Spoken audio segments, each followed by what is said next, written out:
Hey y'all, Natalie here today, and I am working on a pocket page, a companion to this 12 by 9 by 12 page that I did a few weeks back. I'm going to do some recurring elements that you see on the traditional layout. I'm going to use that Stamp Market stamp set, and then I grabbed a bunch of papers, mostly Studio Calico, and my photos are really great for this pocket page because they're almost all blue and white, which I really like this continuity. So I'm just going to arrange them on the page as I want them to be. I have one horizontal, so obviously it gets that horizontal section up at the top. The two of my son in the blue jacket is a story that goes together. He's like crying in one and he's happy in the other. And then I have two for my dog as well, and then a couple other small ones. So I want to just kind of lay them out and figure out the best way that I want them around the page, the most pleasing to the eye. I decided to take out those two middle cards I had because they were very creamy, and everything else was really stark white. So I take out those that look a little creamy. I'm going to have a couple of cards that are like really dark blue, and then the rest I'm going to keep white with a blue pattern. I looked out by turning over that one card there on the bottom, and it had really bright gold foil on it. And the 9 by 12 layout that I did a few weeks ago of the dog Belle, I used gold embellishments, so that worked out really well because it said let's stay in, and Lachlan is crying, and so obviously it looks like he wanted to stay in. Now he was crying because he broke his plastic like little sled toboggan, which is very typical for him. He's I call him Destructo. He can break anything, but the smiles happened literally about 30 seconds later when I pulled out an old sled that I had, and he realized that was better anyway. And to be honest, it was terrible sledding snow anyway, but cheered him right up.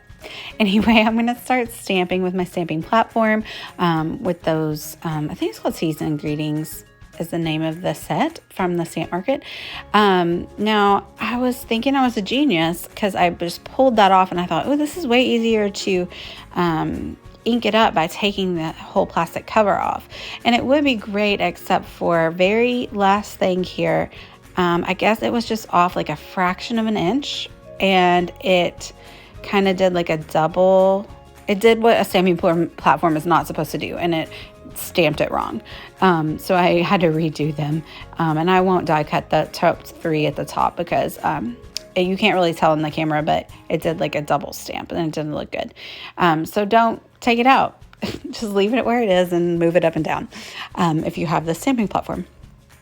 They don't sell this in the US anymore. I think there was like a patent issue, but I did see that in the Cherry on Top store. Right now we have the new precision press from our Memory Keepers. I haven't used that, but I would suggest some type of stamping platform if you stamp often. It is very useful, especially if you want that crisp, clear image. So you can see I die cut those over on the right. And now I'm just cutting down a little bit of white cardstock to fit onto this 3x4 card. And I'm going to make that my title card. I'm going to use those alphabet stamps that I have right there. And I start in the middle of the word and work my way to the left and the right. And it's going to say Chili Dillys. Our last name is Dill. So I thought that would be a fun little title for us playing out in the snow. I'm also doing this layout right now because I'm so sick of snow. I'm so sick of cold. So I'm really hoping I'm just want to get these winter pictures scrapped and get winter out of here. I don't know about y'all, but I'm over it.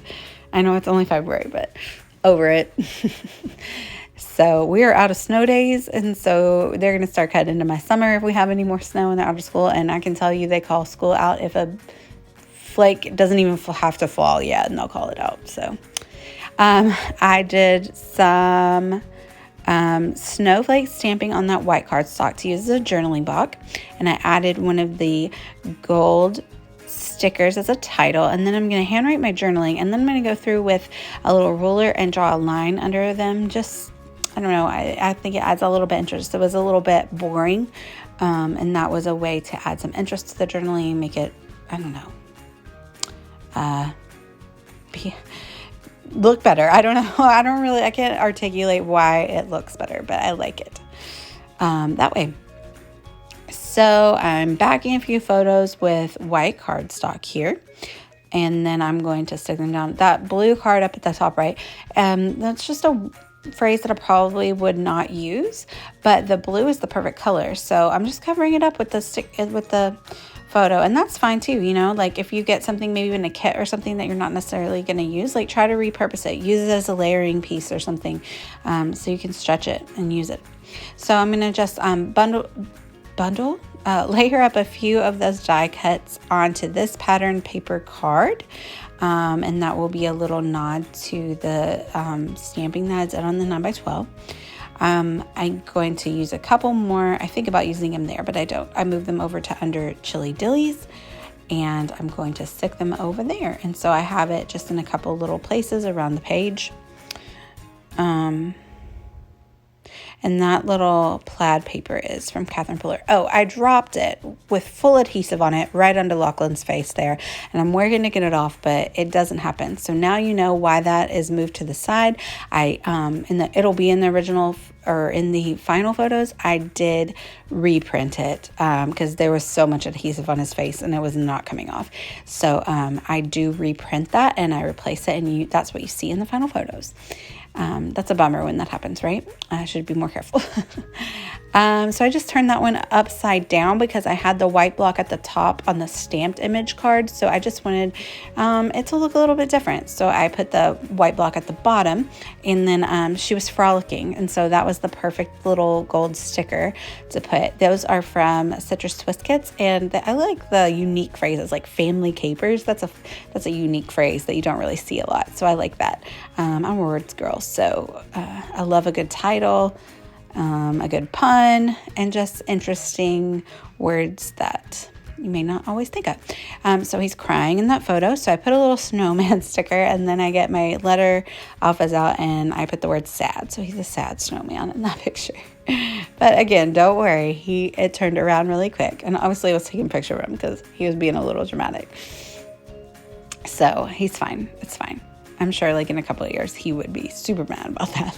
But right now he doesn't really care. And let's see, what are we doing now? I think we're almost done. I do off screen in the bottom photo, my husband's flying his drone. And so I added a couple more of those same alphas I did on Lachlan's photo. And I think it said so fly, because obviously get it, he's flying a drone. So, I'm going to stick a little snowflake in the negative space on that photo, and we're going to call this done. In the final photos, you can see how it coordinates really well with the 9x12 page. Oh no, I did, that was looking a little boring as well. And so I just grabbed my blue pen and I made little dots all the way around. And I just thought that added like a little bit of fun interest to the page. So I don't do enough of these. I always plan to like scrap one main photo and then scrap all the rest in a pocket page, and I just always put it off, but I'm always so happy when I get it done, so I need to do more of these. So I hope you guys enjoyed this process. There's the final page, and there it is next to the original traditional page that inspired some of the embellishments. So thanks y'all for watching, and I'd love it if you'd like and subscribe. Bye y'all.